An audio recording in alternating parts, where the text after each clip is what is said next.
So on our GX5 series of pumps, every single pump that we have uses the same PWM block and uses the same motor. So looking at the PWM block itself, there's really not much to the PWM. It looks like there's a lot more than what it is. A lot of these ports that are on here are just cutaway ports so that they can make the channeling so the flow can properly go through the PWM block. Looking at further in depth on the PWM block down here, this is taken off the motor. On this back side, you have a P and you have a T. Your P will be your inlet from your tank, your pressure side. Your T is your outlet, which will go back to the same remote. As you go into the block, really the only thing on the block that you would ever look at for troubleshooting, and in almost all scenarios, is the stem and the solenoid. So on the stem right now, it is in the down position, which means it's going to operate as you would normally want it to when you run it off of your rate controller. If I wanted to override all electronic control, what I can do with the palm of my hand, push down on that stem, turn it counterclockwise, a half rotation, and you'll hear it pop, and then it'll move up a little bit. So right now it is in the override position. Sometimes on some older hydraulic pumps that have been out in the field and that have collected some dirt, underneath of this nut here you can take off. There's some dirt that'll build up in here. If you get your knife or flathead screwdriver, kind of push away at that dirt, maybe shoot a little bit of a brake cleaner on it, some WD-40, and kind of work on that button, you can free it up and then you can manually turn it. So once the stem is up, you are in the override position. You're basically running the pump in an old style way where you're just throttling the hydraulics to control the pump. Once you want to put it back to run in the normal operation, take the palm of your hand, push down on it, turn it clockwise a half rotation, you'll hear it lock. And then now you're in the closed position. In the down position, it'll run off your rate controller as you normally would want it to.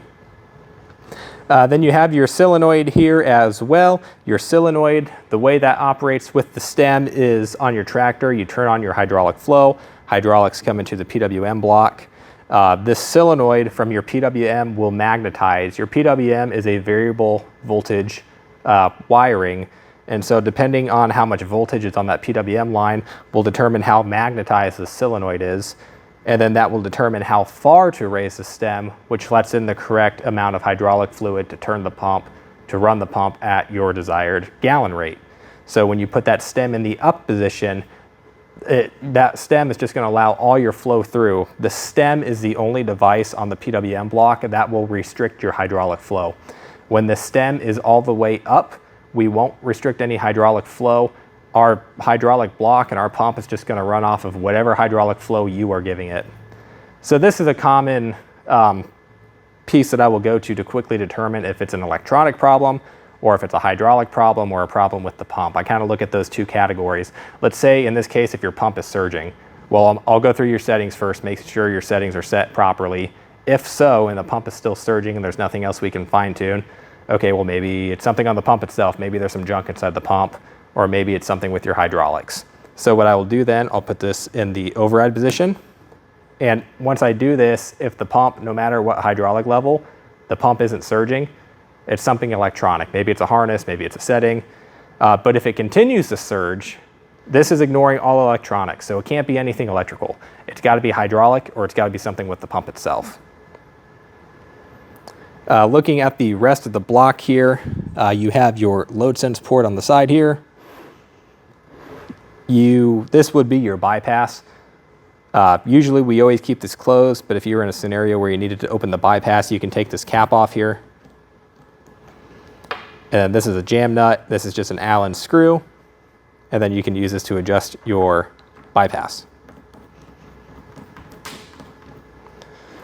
On the outlet side of the block, you have a check valve. So if you run your hydraulics backwards, you won't damage the pump. The pump cannot run backwards. The check valve will prevent that. So right here, I have a disassembled PWM, at least as far as disassembled as you would ever take it.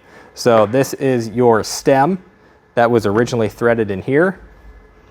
Once your thread is on, you have your solenoid that would sit over the stem, and then you have this nut that you would put on that would hold it in place. When you tighten this nut, when you're putting it together, you don't need to make it real tight, just make it snug. What'll happen is if you make it real tight, there are coils down here, and this coil is what magnetizes and raises the stem. If you crush these coils, it can affect the high rate of your pump. It can also affect how smooth your pump runs. So just snug is all you need to put that nut on. Looking at the stem, so here you can see, currently it's in the down position. If I adjust it to the up position, you can see how it kind of moves. On the inside here, you can see that there's kind of a ball that the stem will sit in. And so as I move it, now it's back in the down position. You can kind of see how that locks in. Sometimes dirt will get stuck down in here, and it can make it hard to move this stem. So you can clear that dirt out, and that'll help you move this stem assembly. So again, I just want to reiterate, if we're not having an electronic problem and we're looking at something on the block, the only way that we block flow or restrict flow is with the stem. When you have the stem in the up position, we will not restrict flow at all. There is no way for us to restrict flow because the stem is going to be going all the way up. So if you keep turning your hydraulics up, say if you have it on level 6 or 60%, and the pump is spinning at a certain RPM that you can see from the shaft, you try to kick your hydraulics on higher, but the pump isn't spinning faster, you're not putting out any more gallonage, and you have this in the up position, your tractor is not sending enough hydraulic flow out, so we do not know to spin faster. If you have it back in the down position and you try to run that pump, and say same scenario, you have it on 6, but you're trying to put it up to 8, but the pump's just not spinning faster, you're not getting more gallon out of it, it could be the same thing. Maybe we're not getting enough hydraulic flow to it, maybe it's a setting. So you determine that by putting it in override, kick your hydraulics back up, see if that pump spins faster. If it does, probably an electrical issue stopping you. If it does not spin faster, it's a hydraulic issue stopping you. So the solenoid isn't a part that commonly goes bad. I might only replace one a year out of the hundreds that we sell every year. So it's a very, very low failure rate. Whenever these coils go bad, they just quit working. It doesn't act funny or anything for a day or two, and then finally quits, it just stops working.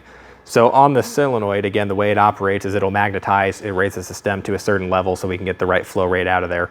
If you're suspicious if this solenoid isn't working, what you can do on your cable that's plugging into your pump system, this is your PWM plug, you have your flow meter plug and your pressure plug on here.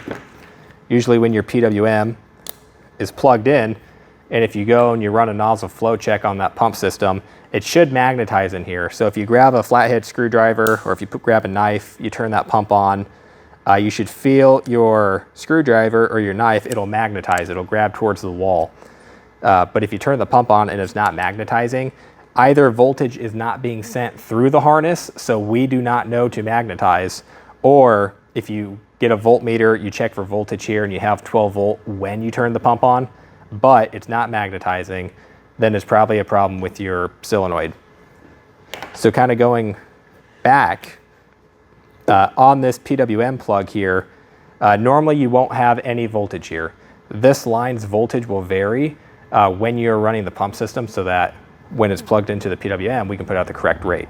So what will happen is when you unplug the PWM plug from the actual PWM, the solenoid, the voltage is going to go higher and higher and higher. It's going to be at 12 volt when you unplug it and you try to run the pump. Because the way the rate controller and the pump is going to react is I'm not seeing flow, the pump isn't running. I can solve that by running faster, which is sending max flow, max voltage down this PWM line. So what you can do as well if your pump isn't running, when you tell it to go on the screen, get a voltmeter, check for voltage on this. If you have 0 volt on here, then the signal isn't coming through the harness, either if it's a problem with your rate controller or if it's a problem with your harness, signal isn't coming through telling us, the PWM, to turn on.